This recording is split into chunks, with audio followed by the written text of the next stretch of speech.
Ayan, magandang araw mga Q. Welcome po dito sa ating YouTube channel, Super Q TV. Kamusta po kayong lahat? So baka makalimutan yung mga Q, ngayong araw po, June 20 po, ay tatanggap po ng Maharlikang Pilipino Award 2025. Si Ohahay mga Q, si Elias J.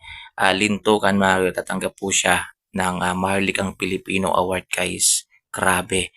Isang karangalan to para kay Elias CTV guys na mabigyan ng ganitong award mga Q. Ito yung award na natatanggap ng mga kilala. Ayan, malaki yung ambag sa mundo. Ayan, kung ano man yung larangan mo guys. Singing man yan, art man yan. So dito guys, tatanggap si Elias CTV ng Maharlikang Pilipino Gawad Alab ng Diwa mga Q. Yung kanyang matatanggap na award. So mamaya yan mga Q. Yan, hindi natin na alam kung anong oras. Pero nakaschedule po siya ngayong araw, June 20. Yan, sa Okada, Manila pa rin po siya gaganapin mga Q. So dito mga Q, marami siyang makakasamang mga sikat na personality mga Q dito sa Pilipinas. So isa na nga dyan na tatanggap din mamaya si Andrew E. Yan, isa po yan sa tatanggap siya mamaya. Si Marco Season mga Q ay tatanggap din po. Grabe guys, tingnan nyo naman yung mga kalihiran ni Elias TV mamaya na tatanggap, yung mga kilala, yung mga legend na po pagdating sa mundo ng singing mga Q. Si Andrew Iyata pagdating naman sa mga rap, yan, so tatanggap po siya ng Maharlikang Pilipino Award. Parangal yan sa pag-aangat ng mundo ng hip-hop, parang ganun. So simple si Elias TV naman guys ay sa alab ng diwa.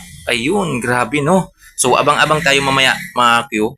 Yan, di ko sure kung anong oras. Wala kasi nakalagay kung anong oras. Basta nire-remind ko lang kayo guys ha. Ayan, mamaya ay tatanggap po siya. Kaya i-congratulate natin siya guys. Alam ko magpo-post po siya sa kanyang Facebook page. Ayan, si Uhay. Kaya Elias DTV, congratulations po. Grabe guys, no?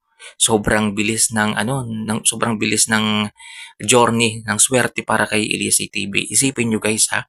Yan, nakatanggap na kaagad siya ng Maharlikang Pilipino Award. Yan, kung isipin wala pa siyang isang taon sa pagpe-perform na kilalang kilala natin.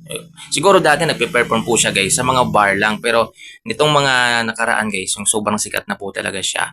So wala pa halos isang taon mga Q. Tapos ito na, tatanggap na po siya ng isa sa pinakamalaking award na binibigay sa mga Pilipino guys. Sila Nora Honor nakatanggap din dito guys. Yan ang Maharlikang Pilipino Award. Grabe no? Wow, nakakabilib guys. Yan, yung ibang mga yung ibang mga artist, yung mga banda-banda na iba. Yan, hindi pa halos nakakatanggap nito. Yung mga sikat, yung mga nauna. Yan, hindi halos nakakatanggap. Pero si Elias TV guys, yan, wala pang 2 taon, wala pang 3 taon sa pagpe-perform, sa pagpapasaya ng tao, na-recognize na kaagad siya. Kinilala na kaagad siyang bilang isang maharlikang Pilipino. O di ba guys? Kaya nakaka-proud kung isa ka sa mga nakasubaybay, tagahanga ni Elias TV guys. I-congratulation po natin siya. Yan, congratulations na po. Malaking bagay na po para sa kanya yan guys na makita niya na nandito tayo, nakasuporta po sa kanya. Yan, kaya i-comment nyo din sa comment section. Congratulations, Elias J. TP. Mga Q, grabe no? Yan, nakakabilib no? Kahit ako guys, yan, napapailing pa rin ako. Yan, o alam ko guys, deserve naman talaga ni Elias ATV. Pero, sobrang bilis kasi, no? Sobrang bilis. Kaya, yun lang, nakaka-proud lang na mapapailing ka talaga, grabe. Mapapailing ka na mapaproud na lang sa kanya. So, proud na proud tayo na hindi tayo kaano-ano, tagahanga lang po tayo ni Elias ATV. Ano pa kaya guys, yung kanyang pamilya, yung kanyang mga magulang, kanyang nanay, tatay, si Ma'am Abby, ayan, si Apollo, ayan, yung kanyang mga kamag-anak guys. Ano pa kaya yung nararamdaman nila? Siyempre nakaka-proud yan guys. Kasi kung tayo nga, sobrang proud tayo. Di ba? Sobrang ang saya sa pakiramdam na ito na, nakakatanggap po siya ng mga ganitong klaseng award guys. Ito po ay hindi biro guys. Hindi po biro ang Maharlikang Pilipino Award guys.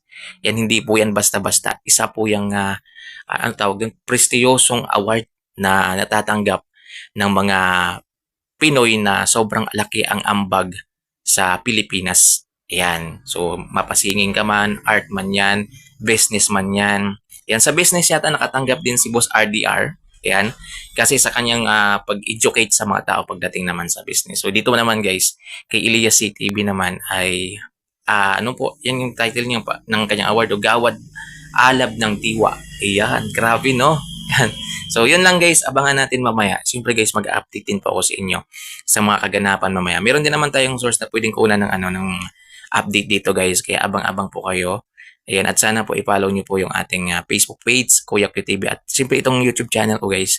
Pero sa Facebook page, hindi po ako nag-upload ng about Elias GTV ha. So, hindi po ako nag-upload dun guys. So, ang dami rin kasi nag-update dun sa Facebook. So, wag na tayong dumagdag. Dito na lang tayo sa YouTube guys. Yan, para ma-update naman yung mga nakatutok dito sa YouTube channel natin.